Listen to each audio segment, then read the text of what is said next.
It's always the same song, right? You line up the mocks, you scroll through projections, and you think you've got it figured out. Pick 13, Miami Dolphins, easy enough. Except no. That's not how this works, and you know it.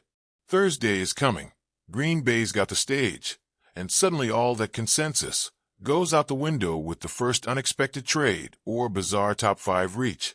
You blink and boom, the board's a mess. But here's the thing. The Dolphins might just love that chaos.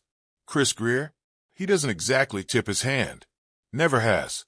And now, just days away from the pick, there's a pool of names floating around like it's already been decided. Malachi Starks, Will Johnson, Jody Barron, Armand Membu. You've heard it all, over and over. But what if none of them are there? What if that board explodes before pick 13 even breathes? Let's talk about it. Not in that dry, click and scroll kind of way. Let's rip it open and get into the guts of this thing. Kenneth Grant. If he's sitting there, you can almost hear the heartbeat of the room pick up. He's not flashy, not smooth. He's just a mountain in cleats who lives in the trenches. The kind of dude who doesn't need to talk about dominance because he shows up and is dominance.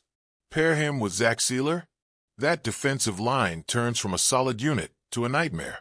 Teams would feel it, literally.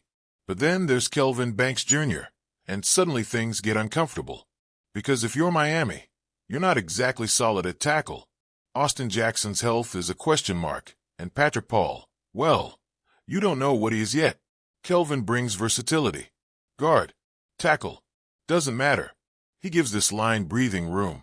He gives McDaniel options. That should matter, right? And still, just as you start to feel comfortable with that idea, here comes a curveball with a name that doesn't fit the pattern. Tetairoa McMillan. He's not the usual flavor. He's not fast twitch or built for gadget plays. He's not what Mike McDaniel typically scribbles into his playbook. And that's why he stands out. He's not just another speedster. He's size. He's presence. He's throw it up and let him go get it. Miami hasn't had that in a long, long time. Now breathe. Because this is where it gets tricky. Tyreek Hill. You think about him, and it hurts a little. Not because he's lost a step, not yet, but because you know what's coming. The future doesn't have Hill and teal and orange for long. Maybe one more season. Maybe not even that. So what do? Pretend the cliff isn't there? Or start building the bridge now? It's not about replacing Hill. You can't. It's about rewriting the plan. And McMillan, for all his doesn't fit red flags, might be the kind of player that forces you to look twice. Not now. Not in week 1. But maybe by December, when the offense needs something it doesn't have. Maybe then. But let's twist the lens a bit.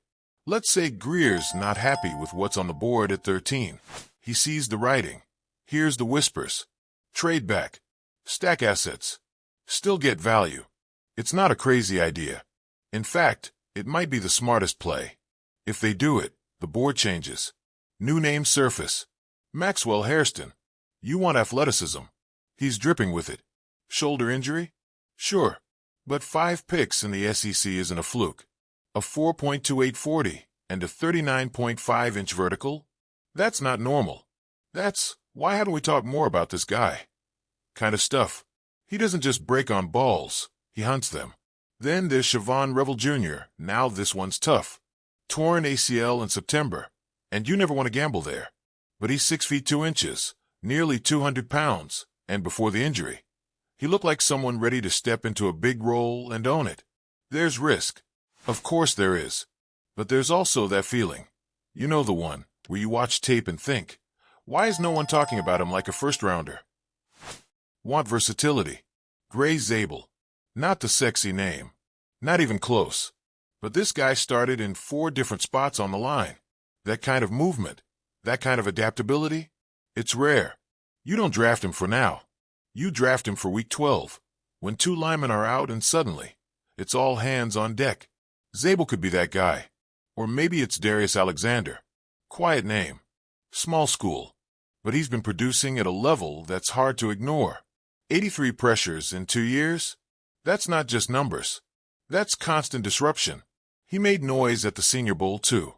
The kind of week where scouts stop taking notes and just start watching. And now we get to nick him and worry. This dude, wow.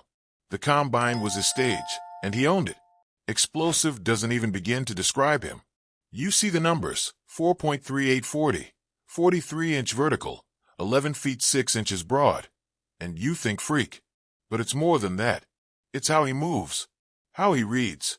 At 6 feet 2 inches, 225, he's not just a safety. He's a linebacker's body with a corner's instincts. What do you even do with that? Put him in the box? Drop him deep? Blitz him? The answer might be yes to all.